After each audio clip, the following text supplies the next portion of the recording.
네, 반갑습니다.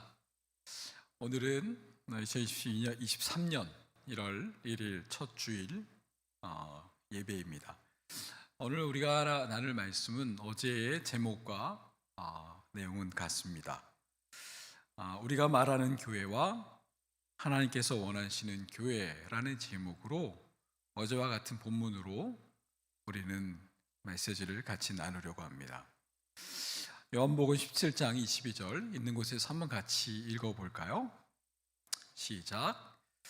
내게 주신 영광을 내가 그들에게 주었사오니 이는 우리가 하나가 된 것 같이 그들도 하나가 되게 하려 함이니이다. 아멘. 대학에 가서 교양 과목으로라도 교육학이나 심리학을 듣다 보면 우리가 익히 듣게 되는 몇몇 유명한 학자들이 있습니다. 그 학자들 중에 메슬로우라는 사람이 있는데요. 아마도 이제 우리는 교양 과목을 통해서 메슬로우의 욕구 이론에 대해서 많이 익히 들어왔을 것입니다. 욕구에 충족되어지는 그 단계를 이야기하는 건데요. 가장 상위의 단계가 이성의 실현이라고 이야기하죠.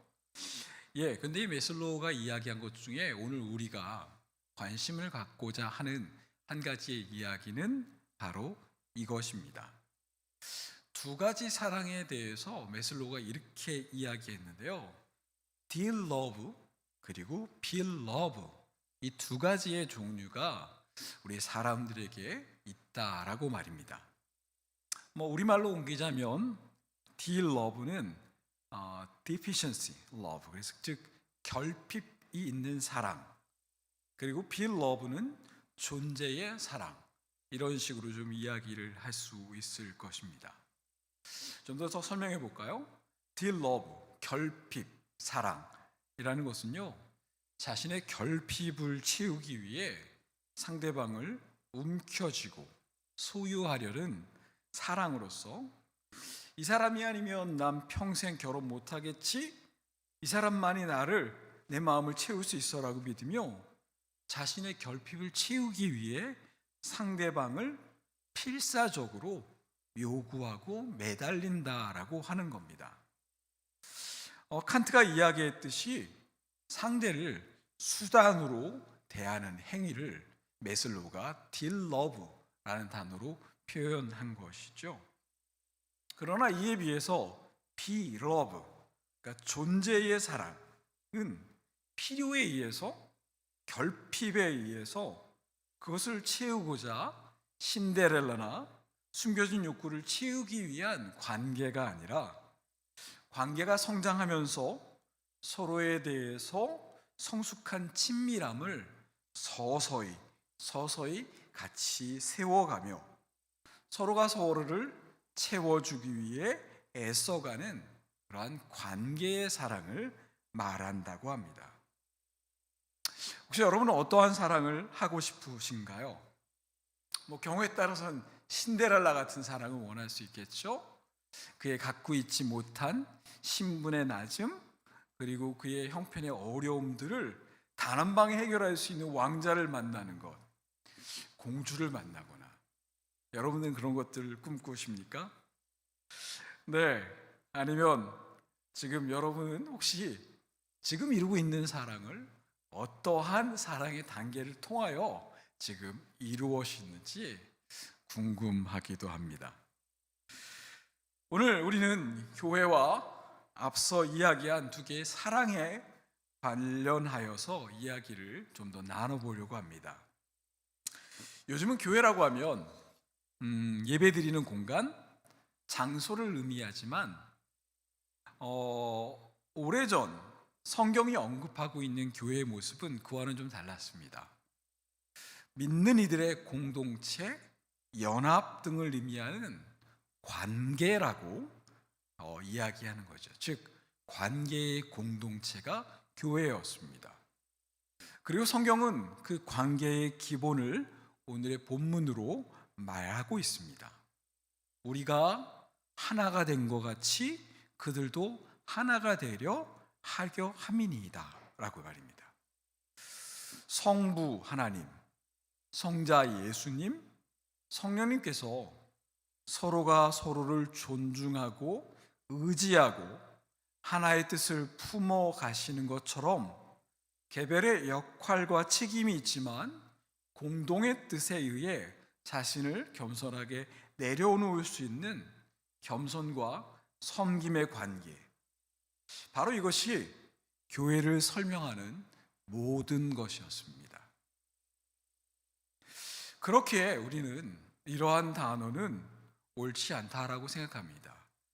교회가 좋다, 교회가 나쁘다, 이러한 말은 사실 조직이나 단체, 어떠한 유형적인 형태를 가지고 있는 것에 대해서 좋다, 나쁘다라는 말을 성립할 수 있습니다. 그러나 관계는 서로 맺어가는, 나와 너가 서로 맺어가고 상호작용을 하는 반응이기에 그러한 관계들을 일컬어 좋다, 나쁘다라고 평가할 수 없는, 표현할 수 없는 것입니다. 흡사 비교라는 단어가 인격체에게 사용할 수 없는 것처럼 말입니다. 너는 왜 쟤보다 이래? 라는 말은 문법적으로도 맞지 않습니다. 비교, 물건과 물건을 하는 것처럼 좋다, 나쁘다라는 것은 관계를 설명할 수 있는, 표현하는 단어가 아니라는 것입니다. 그렇게 좋은 교회가 있는 것도 아니고, 또한 좋은 관계를 맺고 있는 관계에 내가 쑥 하고 갑자기 참여할 수 있는 것도 아닙니다. 스펄전 목사는 한 청년의 이야기를 통하여 이에 대한 이야기를 합니다. 이 청년은 좋은 교회를 찾고자 오랫동안 찾아다녔다라고 스펄전에게 자신의 고민을 털어놓습니다. 그러자 스펄전은 진지하게 그 청년에게 이렇게 권면합니다. 이복의 청년, 자네가 혹시 그러한 좋은 교회를 찾는다면 내 부탁하건대 제발 그 교회에 가지 말게나. 왜냐하면 그러한 좋은 관계를 맺고 있는 교회에 서로가 서로와 상호작용을 통하여서 맺어진 그러한 좋은 모습에 그 청년이 들어가는 순간 이전의 관계는 사라지고 새로운 청년과 더불어 새로운 관계가 시작되기 때문인 것이죠. 좋은 관계의 공동체에 내가 참여하게 되었다는 것은 이전과는 전혀 다른 관계를 모두가 그 좋은 관계를 맺고 있는 그들과 함께 내가 새로운 관계를 시작했다라는 것이지, 이전의 좋은 관계에 우리가 무임승차해서 내가 보았던 그 관계가 유지되어지는 것은 아니기 때문인 것입니다. 만약에 그렇게 생각했다면 그것은 교회에 대한 우리가 가지고 있는 왜곡된 이미지 때문일 것입니다. 우리는 서로가 서로에게 영향을 미치는 그러한 관계입니다. 존재입니다. 그렇게 내가 누군가와 내가 새로운 공동체에 참여한다는 것은 그들과 새로운 관계를 시작한다는 의미이고, 그 속에서 내가 그들과 맺는 관계의 그 시간과 질에 따라 그 관계의 공동체인 교회는 이전과 전혀 다른 모습을 가질 수도, 이전보다 더 좋은 모습을 가질 수도 있다라는 것입니다. 그렇지만 반대로 상대를 괴롭히는 관계로 그 좋았던 관계들이 무너질 수도 있다라는 것입니다. 교회는 관계이며 인격적인 상호작용이라는 말의 의미는 이와 같습니다. 교회는 서로 애쓰고 노력해야 하는 불편한 길이라는 의미와도 같은 말입니다. 오늘 같은 소비주의 시대 속에 살아가는 사람들은 불편함을 제거하고 편함을 만들어내는 것, 좀 더 편하고 좀 더 불편함을 없애는 방식으로 찾아 부단히 애쓰고 노력해야만 이 시대 속의 소비자의 선택을 받을 수 있을 겁니다. 이러한 논리 속에서는 편리하고 well made 된 시스템이 존재하는 교회는 사람들의 선택을 늘 받습니다. 그래서 매년 사람들이 교회를 옮겨가면서 사람들이 늘어가는 교회는 대형 교회들밖에 존재하지 않는 것이죠. 여전히 비난과 비판이 날 속에 이야기하지만 그럼에도 불구하고 결국은 그곳으로 다시 찾아가는 일들이 빈번해집니다. 왜 그럴까요? 왜 그 사람들은 그렇게 모이게 될까요? 그러나 교회는 말입니다, 하나님의 주권인 그분의 복음이 선포되어지고 그분이 원하시는 교회가 세워지고 그분이 원하시는 관계의 연속으로 자라나는 것이기에 우리가 원하는 방식으로 교회는 이루어지지 않으며 그러한 진정한 교회는 우리가 불편해질 수밖에 없다라는 것입니다. 예수께서는 이것을 일컬어 좁은 길이라고 표현하셨습니다. 이 도널드 맥컬로우라는 사람은요, 거침없는 하나님의 은혜라는 책에서 이렇게 설명합니다.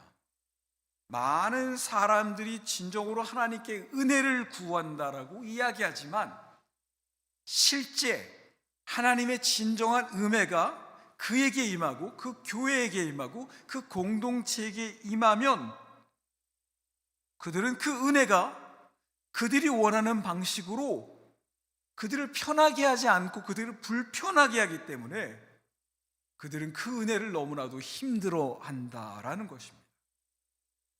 정말 우리가 하나님이 디자인하신 그분이 주인이 되시는 교회가 된다는 것을 바라게 되면 교회는 크고 작건 간에 우리에게 불편한 곳이 되는 것입니다. 교회는 우리의 편함을 위해 존재하는 것이 아니기 때문이죠. 하나님의 목적은 삼위의 하나님께 누리셨던 그 친밀함을 우리와 나누시고 또한 그분의 관계를 통하여서 모여진 사람들이 교회를 이루기를 원하십니다.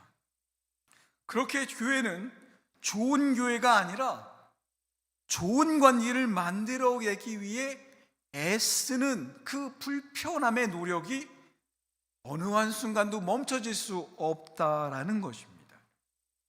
그리고 그 관계에는 나의 노력과 나의 애씀 그리고 필요와 결핍에 따라 타인과 공동체를 이용하고자 하는 것이 아니라 시간을 들여 나의 마음과 노력을 들여 그들과 친밀함을 세워가고 신뢰를 이루어가는 그러한 불편한 과정들을 통하여서 교회가 되어지는 것입니다. 그러기에 그 교회의 관계는 서로가 서로를 맺어가는 것이기에 목회자라든지 리더를 중심으로 그들의 역량에 따라 그들의 인격의 풍부함과 그들의 사랑의 넓이만큼 그 교회가 자라는 것은 왜곡되어진 것입니다. 건강한 교회로 자라고 건강한 관계로 자라간다는 것은 목회자와 리더와 성도들 모두 한 사람 한 사람이 자신의 그 역할을 통하여서 자신의 애씀을 통하여서 그 관계로 나아감을 통하여서 그 좁고 험한 그 관계의 십자가의 길을 뚫고 지나가면서 그 관계가 깊어지는 그러한 것이라는 겁니다. 그렇기 때문에 우리는 교회가 잘못되었다, 교회가 문제가 있다라고 말하기 전에 우리는 자신이 맺고 있는 관계의 태도와 자신이 그 관계에 있어서 부족함을 바라보아야만 합니다. 단언하건대 이 땅에 좋은 교회는 존재하지 않습니다. 이 땅에서 신데렐라를 찾고자 하는 많은 사람들의 노력은 그저 동화 속에 존재할 뿐, 그 왕자는 현실에 있지 아니합니다. 그것은 환상이며 왜곡된 관계의 시작일 뿐입니다. 사랑의 결핍을 찾고자, 그것을 메워줄 사람을 찾고자 이 사람 저 사람을 찾아다니는 바람둥이처럼 매년마다 교회를 찾아서 자기의 욕구를 채워줄 그런 건강한 교회를 찾는 것은 결코 다르지 않다라는 겁니다. 그것은 환상이며 왜곡된 관계의 연속일 뿐입니다. 우리의 교회는 하나님께서 우리에게 알려주신, 소개해 주신 그 교회는 be love, 서로가 서로의 인격적인 존재를 바라보고 타인에 가지고 있는 것과 할 수 있는 것과 존재를 평가하지 말고 내가 가지고 있는 것과 내가 할 수 있는 것과 나의 존재를 다하여 사랑하려고 하는 태도만이 우리가 원하고 우리가 진정으로 바라고 성경이 이야기하는 새로운 교회, 새로운 관계로 한 걸음을 내디딜 수 있다라는 것입니다. 새로운 교회를 찾는 수많은 쇼핑들은 결코 그들을 만족시킬 수 없을 것입니다. 그렇다고 그 새로운 관계 속에 우리가 건강함을 위해 나의 그 관계를 첫 발을 내디뎠다고 그 앞에 무지개 같은 환상만이 우리에게 존재하는 것은 아닙니다. 그 관계로 나아가기 위해 우리는 얼마나 많은 것들을 포기하고 희생하고 억울함을 당하고 괴롭고 힘들고 고독한 과정들을 겪어야 될지 모릅니다. 그것이 싫다고 포기하는 순간 우리는 더 나아간 관계를 얻지 못하게 되는 것입니다. 그러기에 관계는 포기하지 않고 한순간 한순간 곁을 두며 그 길을 걸어가는 어깨동무의 걸음수만큼 그 관계는 깊어지게 되는 것입니다. 코로나의 3년 그리고 작년에 어려운 한 해까지 우리와 곁을 주시고 함께해 주신 여러분께 감사합니다. 그리고 바라기는 이전보다 더 좋은 관계로 나아가기 위해 2023년 올 한 해도 우리가 서로에게 곁을 내어주며 그 버겁지만 그 좁지만 그 험한 길을 함께 손을 잡고 삼위의 하나님이 하나의 공동체를 이루신 것처럼 함께 그 공동체를 이루어 걸어가기를 소망해 봅니다. 함께 같이 기도하겠습니다.